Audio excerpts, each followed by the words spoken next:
Hey everyone. So yeah, my name is Jean Joliac. I'm super pleased to be presenting for you today for Institut Français de la Mode, so the French Institute for Fashion, which is a pretty big fashion school set up in Paris. So as you said, I'm going to be joined by Julien also afterwards, who has a bit of a flight delay. He's in charge of processes and he's the technology expert within the French Institute for Fashion. And I'm the trainer. So I help students get creative with the software. And I'm, of course, keen on sharing about education in general and what we do at IFM for CLO 3D. I'm going to do a bit of explanation about the different things we do at IFM, because IFM is not only a fashion school, it's also a fashion observatory. And we have contacts with professionals. And so afterwards, I will be presenting the way my course is organized and also some students' work. So the first thing we've been envisioning is the strategy behind like what's happening right now in the industry, and the way CLO sees the future really looks like the way IFM envisions it, with a different set of tools. And of course, CLO 3D is central within that. And so we have other partners, of course, that help us envision the future. We've got Première Vision, which is, as you may know, the biggest fabric fair in the world. They're set up in Paris twice a year. And we've been discussing with them different problematics and how we can virtualize materials, how we can store them. And that's very interesting to have a conversation with this leader in terms of fabric sourcing. Then we've got discussions with Substance. Petit Bateau is one of the major brands we have discussions with regarding how to imagine the range plan of the future. We've got a couple of trials with Longchamp, which is a leather bag. I imagine you all know about it. Brand, and also DressX. So we cannot talk much about what's happening with DressX, but we also have experiments with them and discussions. And so the way we've been imagining the workshops was to start with, so I started 2 years ago with the master's degree, and I still teach the master's with a 20 hours workshop. So it takes the shape of a workshop. And we teach both ready-to-wear students and accessory design. So ready-to-wear includes menswear, women's wear, and knitwear, and then accessories too. And so they all get a 20 hours training, and we split the class so that they can experience the software in a more specific way. What else? Now we've got a training organized also for the bachelor degrees since this year, which is great, because then we'll have students that are already used to the software. So this is the view of the entrance. We got a newly restored building facing the river, so it's a very nice setup, and a big computer room. So I think teaching in different places, I have to say, teaching in such an environment is really cool, because then you get to really show that this modern process of designing with CLO 3D is not about being hidden in a small computer room, but rather something open on the rest of the building. And I think it has definitely an influence in the way students envision the digital fashion class. So for our MA students, this is a bit of a sum up of what we provide the students with. So they have the free license available from the computer room. and they have we try to emphasize on creativity. I will let Julien explain more when it's coming over for this slide, and I will jump straight to my course. So I split the course in 3 parts, which are, I think, greatly inspired by the training I had the chance to receive from Cloth Reading 3D a few years ago at Adidas, because I used to work for Adidas as a designer, and I had total 3 weeks of training with CLO, jumping from different teams and always having them coming from Munich to Herzogenaurach. And so I saw the great teaching energy that was there. And having the chance to teach now at IFM, I try to bring a little bit of that. And so we start with discovering the software, which means discovering the controls and the navigation in the 3D space through a gamified interface with like pre-made games that allows students to just discover the tool. And I try to not put a big emphasis on the tools themselves because there's so many. Just want them to understand what each and every tool can do. And then once they understand the logic, they can jump to another tool if they want to go further.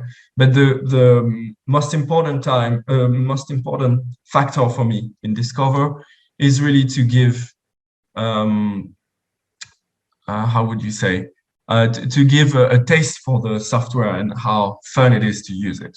And then we jump directly into the create section where we actually start designing. Usually I advise my students to start with the configurator because it allows them to, they've been experiencing sewing already with the discover part.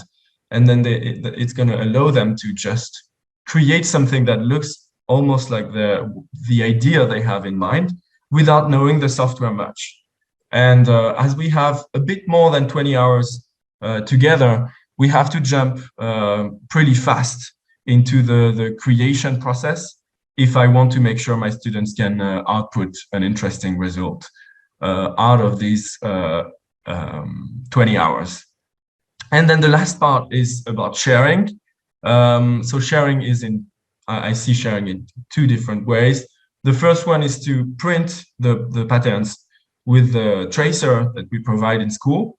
So we learn how to place the patterns within the layout mode and to export it as a PLT plotter file so that it works out with our Epson tracer. And the second part is about rendering. So we learn how to export and render. So of course, it's not a huge emphasis on that side of things, but if they want to go further, they at least have a taste of what it is, and they can just jump a bit more, like deep dive once the training is over. So yeah, this is summing up a bit the way I split my course. And also, so we've got the computer room next to it, which is like right in the middle. So people get the chance also to see by the window from other classes, and the school is very open. So you can just like sneak in and see what's being done. I'd like also to talk about the tools we provide to our students, because we are equipped with a Fab Lab. And so we try to make links between what we learn in CLO 3D and the Fab Lab that is provided by the school, in which you can find, so the tracer is in the CLO 3D room, but then you've got 3D printing machines. You've got a Trotec laser cutting machine, which is great, I think, because then they can, if they're lazy, output the patterns directly from the Trotec, and I can give them a training about that. And then we also have a direct garment printer. So you just put T-shirts or different pieces of fabric within the machine, and you can like just print directly on a T-shirt. But most importantly, we've got a sublimation inkjet printer, pretty large one. So you can actually place prints or do all over prints within CLO 3D, then learn how to export them and do your print within the Fab Labs, which is great because then they get a vision of what end-to-end manufacturing could look like within their studies. And then, of course, as we are a fashion school, we've got various sewing machine, knitting machine, embroidery machines. We've got also a computerized, I think it's a shawl knitting machine, which is great because then they can also experiment with that. And as I teach also the knitwear students, we see a lot of links between what we learn within CLO and also this computerized knitting process. So first, just before jumping to the students' work, I'd like to emphasize the fact that even though we recognize at IFM that the industry is changing and there's a big interest in teaching CLO 3D for that reason, what we want to drive the attention on is how CLO 3D is a great creation tool and how it can be used as a medium to just create 3D shapes without even having to do draping on a dummy, a physical draping. So we try to really give a new chord to their guitar in a way and to just like allow them to experiment with that without saying the rest is over and the past tools that you've learned are not available anymore. But it's just, if you're more comfortable with creating digitally, there's a room for it within the school, and we provide you with the tool. And so there's also another course that we give the students, which is a Rhino course. So they also can design solid materials that they can then import. So we try to organize this training a bit before CLO 3D so that we can have the chance to then import the trims and materials and patterns that they create within this software, and then play with it.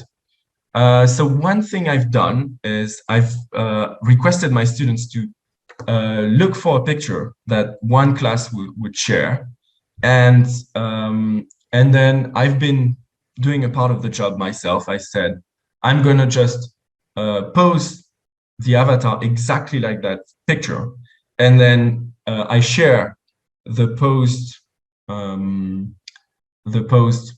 Z project with them, if you are familiar with the Z project within CLO 3D. So they have the avatar and they can just put the clothing on the avatar, and then we've got the ability to just address the same picture with that process. So every student, so it's a Master 1 student class, and each and everyone can express whatever they want, and I just let them express freely what garment they want to create. And I have to say, I think it makes a bit of a difference with the rest of the classes. Not that it's restricted, but then sometimes they can just go a complete direction to the collection they are starting to prepare in their design, in their main design class, or they can just design in the continuity of that and just have a more solid offer to show. So yeah, fur, big fur, also a bit more like a medieval touch with velvet. So you see that's all rendered, and there's a bit of Photoshop involved. So once we render it with the light mode on the avatar, so that we can remove quite easily in Photoshop the avatar, and then we just put the picture underneath, and it's done. This is the women's wear class, MA12. So they've been experimenting with different dressing, inflation, also a bit of a medieval touch in here.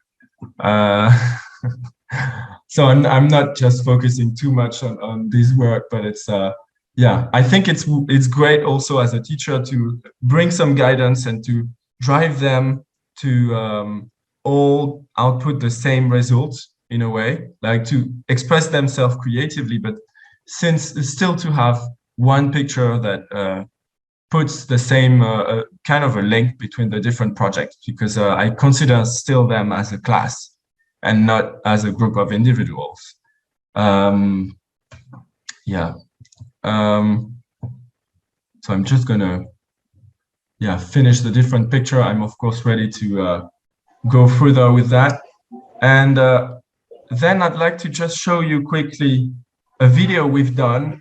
So this is with a software called Twinmotion.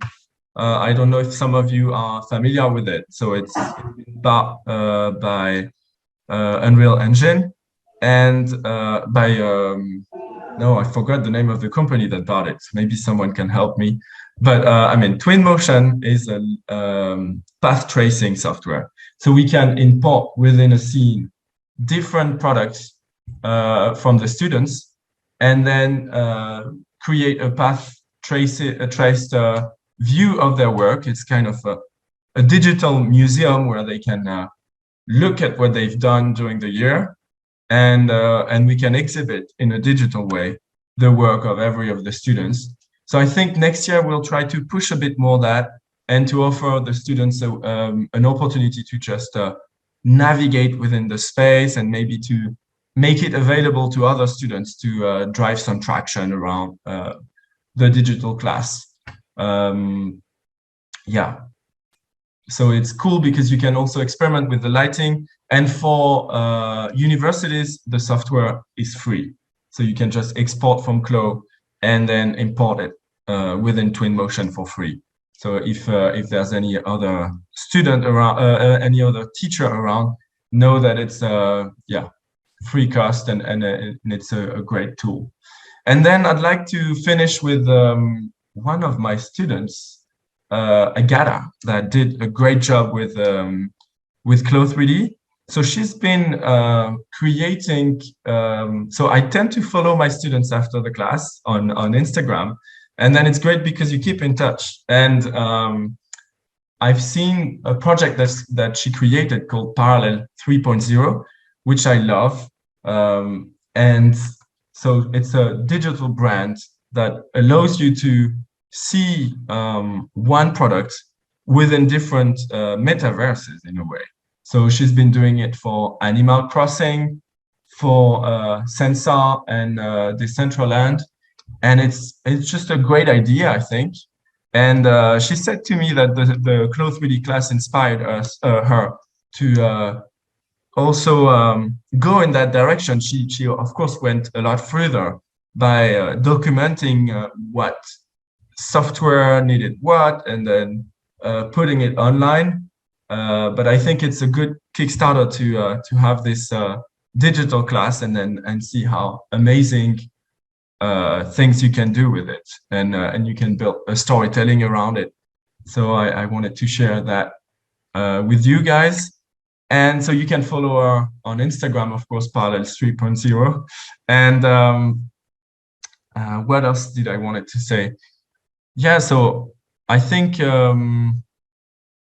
that's it. Like, really, thank you for listening, and I'm ready, of course, to answer any question. Part of Adidas, this company is insanely open on sharing with the design community, and I've been giving trainings within Adidas, and it was always very chill, always in a Fab Lab environment. We were in an atelier and we would just like play some music, and I try to keep doing that with my students to show that it's a pleasurable moment, and that we are here to just create in a very positive way. Mm-hmm. And yeah, one thing I've not been sharing is the emphasis we do in with sustainability and inclusivity. So we also tell them that these are the values that we want to share with them, learning that software. So we try to really teach them different shapes, different like how to dress different body type, different skin colors, and also try to save some fabric, because I mean the cotton we use to drape in fashion schools is wasting quite a lot of water, I believe. And if we can just change just a tiny bit from the moment they learn, so that they can bring that in within the professional world, that's a great thing. We've got a sustainability chair within the school, and so students get the chance to meet specialists and really think of sustainability in a global way. And the layout mode with the nesting option really offers that. So I try to really always talk about it within my training. And students go also naturally towards zero waste pattern. Like I always have 1 or 2 students within the class that are interested by that. So if I have opportunities on my side, I'm always keen on sharing with my students. But on top of that, we've got at IFM a department specifically made for it. And we've built a lot of partnerships with big industry leaders, mostly within the luxury field, that are from France. As you know, we've got LVMH, Kering, and different other big firms that are supporting us. And so I think that offers a great opportunities to students to just find jobs. Like I see a lot of my students finding a job right away after the school. Okay. And I think there's 2 things. There's the soft skills. So we want people that are super open, smiley, and positive towards their work. And we want also open minds that are super creative. So these are, I think, the values that we teach in the school. Then we've got also a business side of things within IFM, because we're teaching with business students. So of course, they get the chance to build a strong commercial approach. But within the creative master, I have to say the emphasis is really on creativity and openness. We want them to be able to jump from one medium to another seamlessly, because I think this is the future. You can just like jump from clay to then substance, and then extract it to print something, and it needs to be seamless in a way. So we try to really teach them that, because we know the companies are eager to work in this way. Yeah. And I think it goes also the other way around.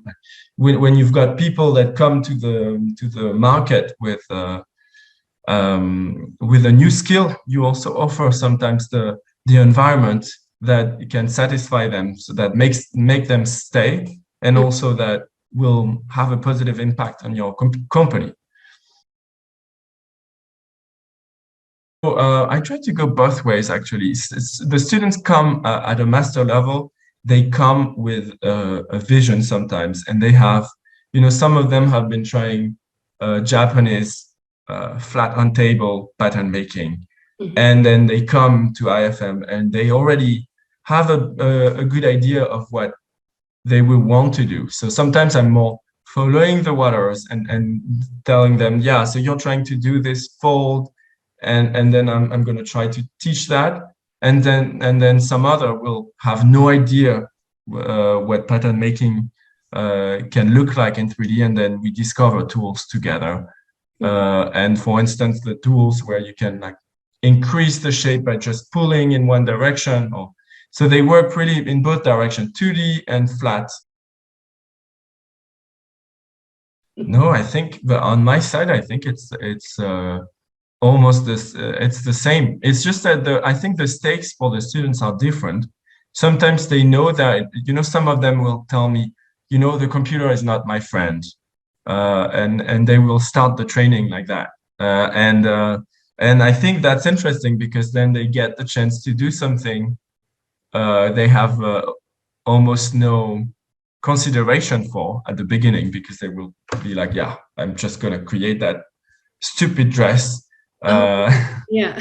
And then all of a sudden that turns out to be something that has a shape and reacts like in real life, and then they click with the software. Mm-hmm. So I think on my side, I think it's exactly the same as approaching garment in real life. I think the result can vary. Like they can create something in real life and then have a complete different vision in the software, because they didn't think of touching the fabric in that way. You know, one thing I see a lot is playing with the scale. And that's something they don't always have the chance to do. When you use a fabric, you don't always want to waste that much fabric, and you don't like increase dramatically the size of the body or of the fabric. And then you get interesting results just out of doing that. And also there's things you don't dare to do in real life that you would dare to do in 3D. I remember that this inflated dress, I don't think the final creation of this student was that, but she just went crazy because she was like, this is my space. And I like that about digital fashion also. You can just make weird stuff and look what it gives.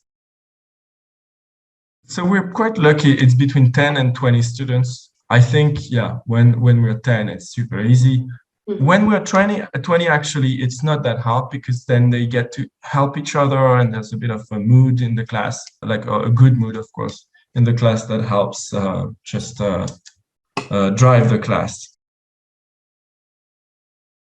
Beginning, we would have like a few days of training reported throughout the year. But I gave the feedback, and my students gave the feedback in a survey, that we tended to forget a couple of things we taught. Mm-hmm. And we prefer to switch to a workshop. So now we're morphing into something that will be more condensed and will allow people to just learn the software in one go. And then they have an access to the computer rooms, or can get the license on their computer. Mm-hmm. But yeah, mostly as we are well equipped within the computer rooms, it's great to just have them work on the computers we provide. Mm-hmm. And then they can always, like, sometimes they send emails. Mm-hmm. But I think the workshop idea works really well. I would say, yes, you can start from scratch now with the new features of CLO 7. You can also do parametric design within CLO, like you would do in another software. You can grade, so there's two options to grade. You can either grade like you would do in a traditional 2D pattern making software, or you can use the auto grading feature, which follows the shape of the avatar you modify. So this is a bit more experimental. I show that feature to my students. It's not, but as a consultant, what I see mainly right now is that as companies have a background with other 2D softwares, they tend to export as a DXF pattern their former Lectra or Gerber patterns. And then we stitch them within CLO 3D so that they can use it.